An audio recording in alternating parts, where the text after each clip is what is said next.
Greetings and welcome to this video on liberalism. This is my second video on liberalism. In the first video, I looked at the core ideas, the 6 core ideas, and we looked at the ideas of John Locke. In this video, I'm going to be looking at liberal ideas in relation to human nature and Mary Wollstonecraft as well.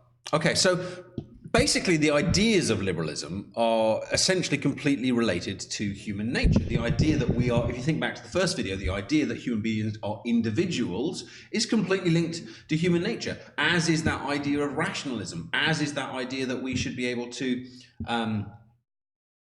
express ourselves, be who we want to be tolerant of other people.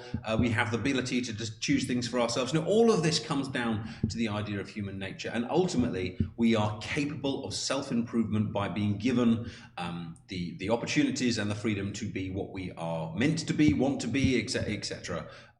etc. Human beings are capable of self-improvement. This is a very optimistic view of human nature, which contrasts to conservatism, which we'll be looking at later. So whereas conservatives kind of have quite a pessimistic view of human nature, thinking that we're quite naturally quite bad behaved, likely to be quite there are limits to what we can achieve. We need kind of the guiding hand of someone else. Liberals actually very much come back to the idea of, it's me, it's my individual nature, especially that egotistical individualism, the idea that I should be able to act in my own self-interest according to my wishes.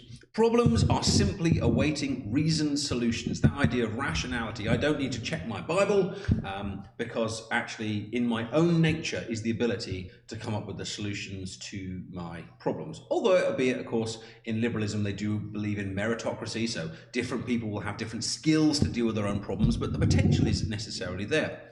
Reasoned argument and debate and discussion leads to tolerance and consensus. This is again part of the human nature of human beings. We are capable of having reasoned an argument. Now, I'm not saying this is true. I'm saying liberals believe this. Liberals believe that reasoned argument will lead to tolerance and consensus. And by creating the right circumstances, such as in this limited government with lots of freedoms, with formal rights, this should be able to flourish. Liberalism is an ideology, as in it believes in ideals. It believes that this is how things should be. This is what we are aiming for, the society we are aiming to create that enables people to be able to do these things. So if in any of these ideas you feel, well, this sounds a bit unrealistic, or this doesn't sound realistic, in a way that's kind of what an ideology is. It's aiming for an ideal. It's aiming for perhaps how things could be. And I've mentioned that already, egotistical individualism. Human beings naturally want to act in their own self-interest. Now, not all liberals would necessarily agree with that as a principle, because classic liberals, the first group that we'll be studying in a future video, very much kind of emphasize this idea of the individual working alone for their own interests. But other liberals believe we do have a kind of responsibility to assist one another, and we should create a society that kind of builds up one another. So some liberals would ascribe to that as a belief. And although competitive, liberals believe that we are sensitive to each other's needs, wants, and desires, and therefore require less monitoring by a state, less protection, and so on, although the state is still there to formalize our rights and to ensure that we get them. Now, we're going to look at a thinker now called Mary Wollstonecraft. Now, many people would describe her as a feminist rather than a liberal, but actually, although she quite clearly was a feminist, a lot of her ideas about feminism come back to liberal values, liberal ideas, especially based on human nature, which is why I'd like to look at her now. Now, Mary Wollstonecraft lived in the 1700s. Let me just check my date on my wall. 1729 to 1757. Hang on, I'm going to check the date. 1759 to 1797, so bang in that middle of the early Enlightenment period, beginning of the Industrial Revolution, when these ideas are taking shape. She's a contemporary of several of the thinkers we'll be looking at in liberalism. She's an important person, but her ideas nearly exclusively focus on the idea that liberal ideas should apply to women too.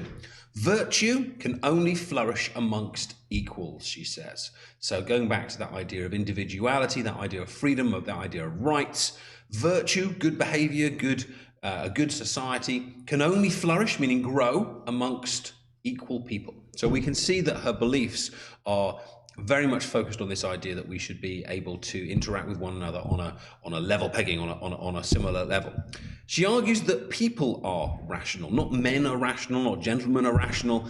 People are rational. All of us are capable of thinking through what is in our own best interest. We do not need someone else to do that for us. And especially if you're a woman, you don't need a man telling you what to do and what is in your best interests. Because back then, even if a woman could vote, sometimes she was instructed as to how to vote by her husband. She argues that the mind has no gender, meaning that women are as capable of being rational as men.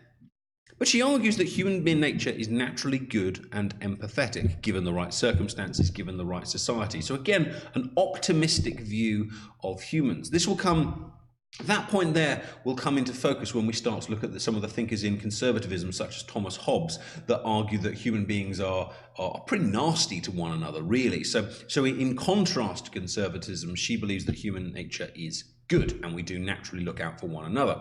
She argues, again, that human beings are as capable as men. Not only are they both rational, but they are equally capable. And if women are able to exercise their own individualism, this will benefit society as a whole. And so you can see the key words of liberalism that we looked at in the core ideas coming up here within her writings, which is why she is here. The idea, so good and empathetic, obviously links to tolerance. People are rational, obviously links to rationalism. Women exercising individualism, these core ideas coming up again and again. And of course, with freedoms and equality, and foundational equality, meaning all human beings are born equal. Therefore, women, of course, should have formal equality under the law. They should all be given the protections that they need in order to flourish and make and carve out their own lives.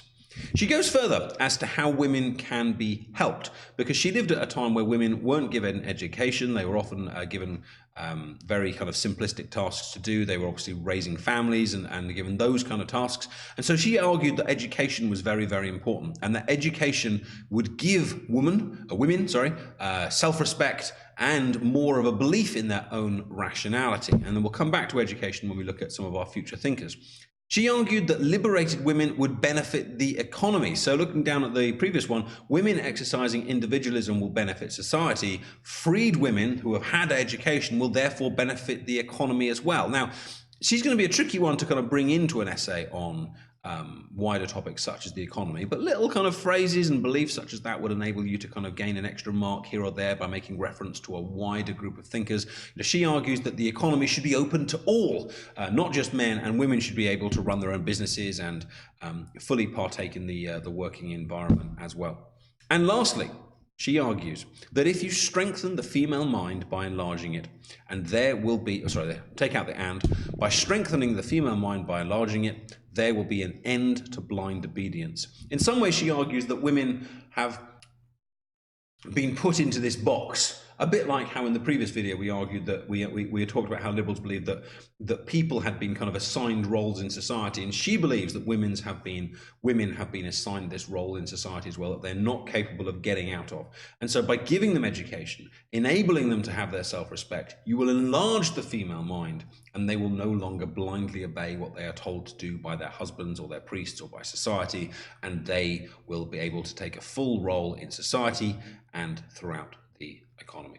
So there's lots of things there that you can use from Wollstonecraft to support the ideas of John Locke, and also to develop and further explain some of the core ideas in liberalism. In the next video, we will be looking at liberal ideas for the state, and also looking at the works of J.S. Mill. I hope you found the video useful. Remember, this is only an introduction to these thinkers and these concepts, so do follow up with your own reading, looking at textbooks and revision guides. See if you can test yourself. What are the 6 core liberal ideas? What were the ideas of John Locke? See if you can think them through or jot them down on a bit of paper before moving on to the next topic. Thanks for watching. See you soon. Bye.